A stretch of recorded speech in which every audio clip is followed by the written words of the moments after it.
Am I a man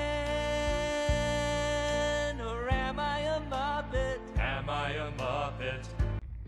When you think about puppets, what comes to mind? Maybe Pinocchio or Kermit the Frog? There are actually hundreds of puppet characters that have spanned across modern film that might not be recognizable as a puppet, and that's mostly due to the innovations created by Jim Henson and his company. Jim Henson, a puppeteer and an experimental filmmaker, revolutionized the use of puppetry in television and film, inventing feats of creative engineering that melded the use of animatronics with puppets.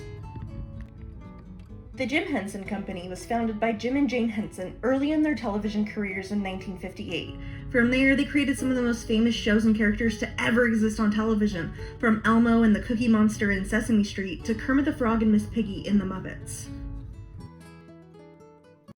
I mean, if anybody should know it, Elmo should. No, Elmo should have came to rehearsal. After the blinding success of The Muppets, Jim Henson wanted to break away and start working on more experimental filmmaking. With the assistance of his future creature artist Brian Froud, they began brainstorming a passion project in 1977 titled The Dark Crystal. This piece of film would be completely unique, as it was going to be made with only puppet characters. The creation of a feat like this took hundreds of people who understood Henson's vision, from dancers, artists, puppeteers, voice actors, and engineers. The Dark Crystal was a completely different world, and so the creatures, plants, and even the background needed to be almost alien to our own reality. And the creation of this world was so immense that production of the entirety of the film took 5 years to complete.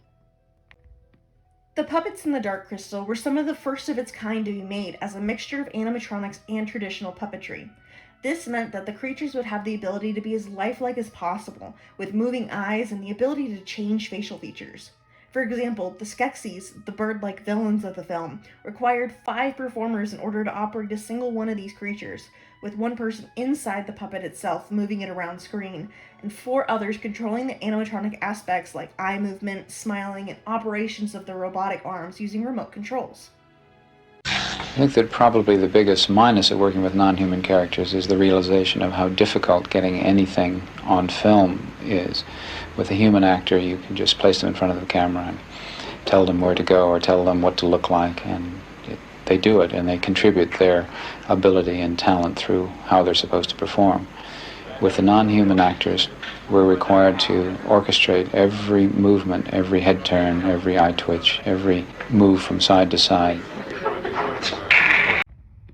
After the completion of The Dark Crystal, Jim Henson was immediately off with his next passion project, The Labyrinth. This project would take about 3 years to complete and featured 3 human actors along with dozens of puppets. While these puppets would be smaller in variety than the ones seen in The Dark Crystal, Henson still insisted that they have absolutely no resemblance to Sesame Street or Muppet characters. The puppets of the Labyrinth needed to be just as intricately made as with the previous film, with characters like Lugo needing several recreations in order for the puppeteer to actually handle being in the puppet for an extended period of time. Hoggle, one of the main character puppets throughout the film, was the most intricate puppet ever made at its time, with 6 performers needed to operate it seamlessly together. One person was actually inside the puppet, while 5 others controlled various parts of his face, allowing him a wide range of facial expressions. You're on your part? No. I'll tell you what. If you won't take me to the center, take me as far as you can, and then I'll do it on my own. What is that, anyway? Plastic? Sure.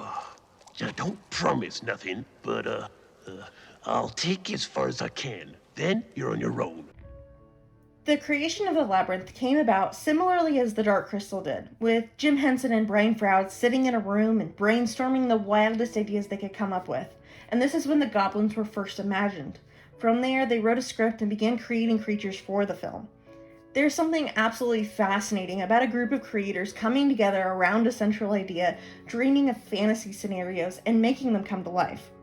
While the plots of these films might not be exceedingly strong, the passion that the hundreds of artists put into these films shine through with the unique artistry seen. One of the best aspects of working on these films was how much creative freedom the artists were actually able to play with. Many of the scenes, such as the arm tunnel in the Labyrinth or the Landstriders in the Dark Crystal, only exist because an artist came up with the idea and were allowed to experiment with making it a reality. I love working with puppets. In the beginning, it was hard because, I don't know, it's just strange thinking about the fact that you really are talking to a puppet. But it completely wears away. And you just, completely forget that they are puppets and that they're not just some kind of creatures or something, which are real. Because they are so real. The puppeteers make them so lifelike. And you can really learn to relate to each one of them.